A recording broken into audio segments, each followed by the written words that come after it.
रात्रीचा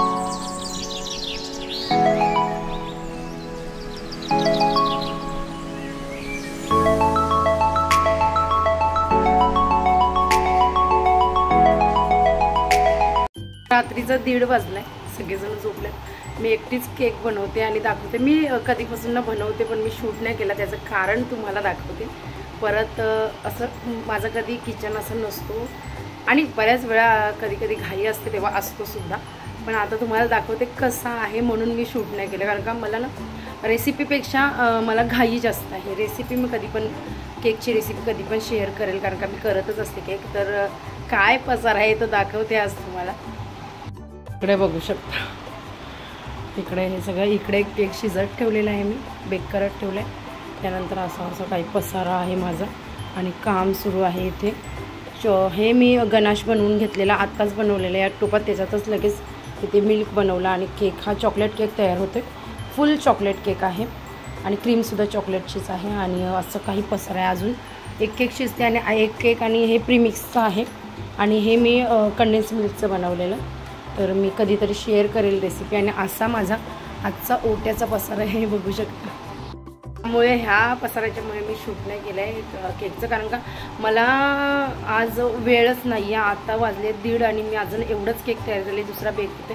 तर 2:30 वाजेपर्यंत साधारण मी बनवेन आणि मग झोपेल, कारण का सकाळी लवकर उठून आम्हाला श्रेयाला मंदिरात पण न्यायचे सगळे कामं आहेत आणि बाकीची कामंसुद्धा आहेत आणि पाहुणेसुद्धा येणार उद्या.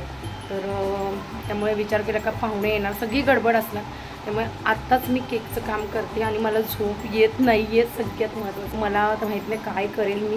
माझ्या घरात पण खूप पसारा आहे आणि आवरल्याशिवाय झोपणार नाही. तर 1 तास तरी लागेल. तो केक बनवेल का माहीत नाही, कारण का त्याला हा केक मला चॉकलेट केक लवकर बनवायचा होता, कारण का चॉकलेट केक जर अगोदर बनवला आणि त्याची टेस्ट भारी लागते. म्हणून विचार केला का चॉकलेट केक नुसता असाच डिझाईन काय करायची ते उद्या बघू, पण असाच करून ठेवते आणि डिझाईन करेल ते दाखवेल. केकचं जर तुम्हाला माहीतच म्हणजे माझ्या चॅनलवर आहेत, मी अगोदरच्या चॅनलवर भरपूर सारे केक बनवलेले आहेत आणि बनवते. तर चला, तो केक पण माझा बेक झालेला वाटतंय. स्मेल येते छान अशी मस्तपैकी आणि सुगंध सुटलेला आहे केकचा आमच्या घरात आणि आमची माणसं झोपलेली आहेत आणि मी एकटी जागी आहे. मी माझंच चाललेलं आहे कामापासून. आता मी दुसरा पसारा, आता इथे दुसरा आहे. आता भाजी वगैरे घालते आम्ही तिकडे त्या रूममध्ये. पहिले भांडी रचून घ्या आणि इथे बघितलं आता पसारा नंतर आवरू आम्ही. पहिले तिकडे पण दाखवते तुम्हाला त्या रूममध्ये काय चालू आहे आमचं. श्रियालचा बड्डे आहे ना, श्रियालचा बड्डे. इकडे बघू, बड्डे आहे श्रियालचा. नवीन नवीन तपले घालणार. हाय कर सगळ्यांना, हाय. आणि तू डान्स कसा करतो दाखव, तुझा डान्स दाखव. डान्स डान्स आणि happy birthday to you. Clap कर कर कर. Happy birthday to you. तर हे बघा, आजची रांगोळी शूटच काही केलेलं नाही. श्री स्वामी समर्थ सर्वांना नमस्कार. क्रिएटिव्ह सुवर्ण आहे आपल्या यूट्यूब चॅनलवर तुमचं अगदी मनापासून स्वागत आहे. आज माझ्या मुलाचा वाढदिवस होता आणि त्याची ही गडबड सारी तुमच्याबरोबर शेअर करते. खरं तर ना ब्लॉग खूप सुंदर मोठा होता, पण झालं काही गडबड झाली. बरेचसे पार्ट डिलीट झालेले आहेत. म्हणजे जिथे मी रेसिपी बनवलेली व्हेज मिक्स पनीर बिर्याणी बनवलेली, खूप टेस्टी झालेली, तिची रेसिपी नव्हती पण शूट केलेलं बरंचसं पार्ट ते सुद्धा मिस झालं, म्हणजे डिलीट झालं.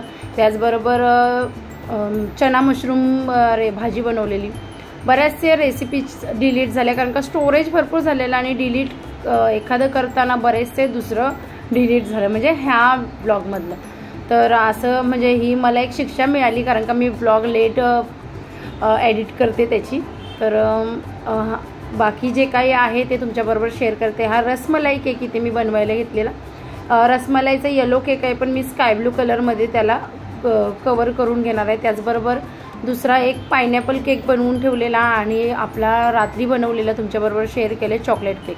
तर असे काही केक मी बनवलेले. मी केक स्वतः बनवते, त्यामुळे काही असलं कार्यक्रम घरी तर केक मीच बनवते, विकत आम्ही आणत नाही. आणि हा केक मी संध्याकाळी 6-6:30ला कवर करायला घेतला. बेक करून ठेवलेला अगोदर, पण त्याला जे डिझाईन करायचे त्यामुळे जास्त काही डिझाईन जे मी विचार करून ठेवले श्रेयाच्या फर्स्ट बर्थडेला असा केक बनवेल तसं करेल, तर ते काही शक्य झालं नाही. मी सिंपलच केक बनवला आणि अशा प्रकारे हा केक होता. सुंदर झालेले डिझाईन तुम्ही बघू शकता पुढे. तर थोडक्यात तुमच्याबरोबर शेअर केलेला आहे. साधा सोपा आपण डेकोरेशन कशी करू शकतो, याच्यापेक्षा वेगवेगळ्या भारी भारी डेकोरेशन मी करते. पण काय असतं, गडबड असते तेव्हा आपण काही जे सुचेल ते करतो. तर अशा प्रकारे हा एक रसमलाई केक आणि त्याच्यावर मी ठेवलेला पायनॅपल केक. तर हा पायनॅपल केक कवर करून ठेवला ना आणि असं मुरत ठेवला ना का छान केक तयार होतो. म्हणजे एक दिवस अगोदर जर आपण केक केला ना का त्याची टेस्ट डबल होते, टेस्ट वाढते केकची. कधीतरी जरूर रेसिपी शेअर करेल लवकरच. आता इथे दोन्ही केक कवर केले आणि एकावर एक असे ठेवून दिले आणि केक असे माझे तयार झालेले. बाकी जे काही आहे जास्त काही शूट करायला जमलं नाही.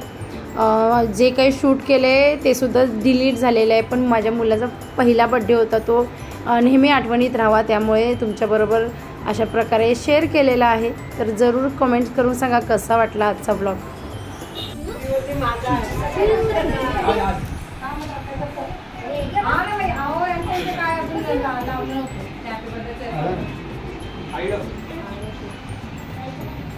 ए श्रीयाल, ए अजून श्रीयू मामा, ओय हाय कर, हाय कर, हाय कर. तर इथे माझ्या श्रियालचे सगळे फ्रेंड आलेले आणि श्रियालला थोडासा नखरासुद्धा आलेला. त्याचबरोबर माझी श्रावणी आहे, तिचासुद्धा बड्डेचा केक आम्ही आज कट करून घेतला. तिचा बड्डे आहे, लेट आहे पण केक आज कट केला. इथे माझ्या बहिणी मदत करत होत्या, अगोदरच भरून ठेवत होत्या डिश. हा आरती करतानाचा सुंदर व्हिडिओसुद्धा डिलीट झालं.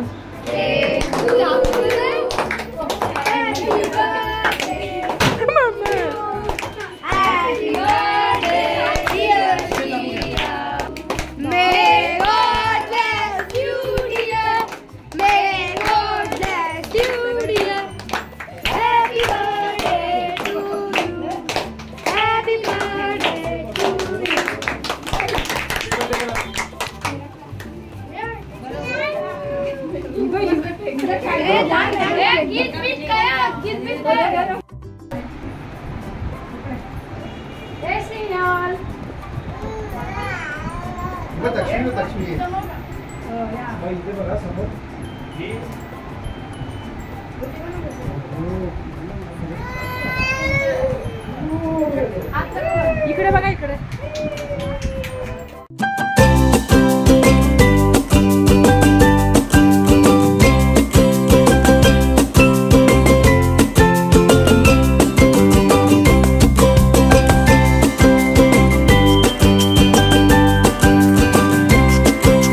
व्हेज बिर्याणी होती आणि चणा मशरूम संपत आले, भाकरी होत्या इथे माझं. तर अशा प्रकारे कार्यक्रम माझा पार पडलेला आहे. त्या घरी जेव्हा कार्यक्रम असतो तेव्हा खूप सारी जबाबदारी आपल्यावर असते, तशी काय काय खूप सगळं आणि छान माझ्या मुलाचा पहिला वाढदिवस साजरा झालेला आहे. तुम्ही बघितलंच आता. छान म्हणजे आमचे सगळे नातेवाईक होते, माझ्या आईकडचे, ह्यांच्याकडचे सगळे होते. सगळे नव्हते, ह्यांच्याकडचे सगळे नव्हते. माझ्या बहिणी आणि आई बाबा हे जे असतात ते असतात. बाकी मी सुद्धा माझे भरपूर नातेवाईक आहेत. पण आपण आता कसं इथे जागा तेवढी नसल्यामुळे जास्त कोणाला बोलवायला पण जमत नाही. आणि आपण जेव्हा सगळ्यांना बोलवतो तेव्हा सगळ्यांचं करणं झालं ना आपल्याकडनं तर बोलवलेलं बरं वाटतं आणि लक्ष दिलं ना सगळ्या पाहुण्यांकडे तर छान वाटतं. मग आपली थोडकी पाहुणी आली आणि मग सगळ्यांकडे व्यवस्थित लक्ष दिलं जातं, सगळ्यांना विचारपूस होते. तशी सगळी माझी म्हणजे सगळी जवळची तर सगळीच आहेत, असं कोणी जवळचं लांबचं नाही. पण आलेली सगळीजणं छान वाटलं, मस्त कार्यक्रम साजरा झाला आणि श्रियाल हॅपी होता, मजा आली. श्रियाचे कपडे भारी होते, अजिबात कंटाळा आला नाही आणि काही नाही. खूप सुंदर हँडी कपडे आणलेले श्रियालसाठी आणि श्रावणीचे कपडेसुद्धा सुंदर. आणि इथे माझ्या देवांची छान अशी पूजा काल केलेली मी पूजा वैभवलक्ष्मी मातेची. पण आज म्हणजे छान आहेत वेण्या वगैरे तुम्ही बघू शकता. छान आहेत, मग लगेच काही सुकत नाही हार वगैरे, त्यामुळे ठेवतात. उद्या सुकणार, मग उद्या काढणार मी सगळं. आणि आजचा दिवस असा होता, खूप गडबडीचा होता. मेनूसुद्धा भारी होता आणि मी बनवलेलं जेवण, मी बनवलेला केक, सगळं गडबड. पण ना शूट करायला इथे कोण नाही, मी एकटीच असल्यामुळे. श्रावणी पण होती पण ती काय काय करत होती, हे यांच्या कामात होते. माझ्या बहिणीसुद्धा मला मदत करायला आलेल्या, म्हणजे माझ्या बहिणी आहेत ना, म्हणून माझं बरंचसं कार्यक्रम छान पार पडतं. कारण का ते मदत करायला सुद्धा येतात आणि लास्टपर्यंत असतात सगळं करायला. आता सगळं आवरून माझं घर म्हणजे घर वगैरे सगळं आवरलं. तर चला, आजचा ब्लॉग आवडला असेल तर जरूर लाईक शेअर, चॅनलला सबस्क्राईब करा. भेटूया. शियालचे कपडे काढलेत म्हणून मी त्याला ब्लॉगमध्ये घेतले नाही आणि तो चड्डीवरच आहे. तर तो आता मोगली बनलेला आहे, त्यामुळे त्याला मी ब्लॉगमध्ये आता घेतले नाही. तर कसा वाटला आजचा ब्लॉग जरूर सांगा. व्हिडिओ आवडला असेल तर लाईक शेअर, चॅनलला सबस्क्राईब करा. भेटूया नेक्स्ट ब्लॉगमध्ये. आता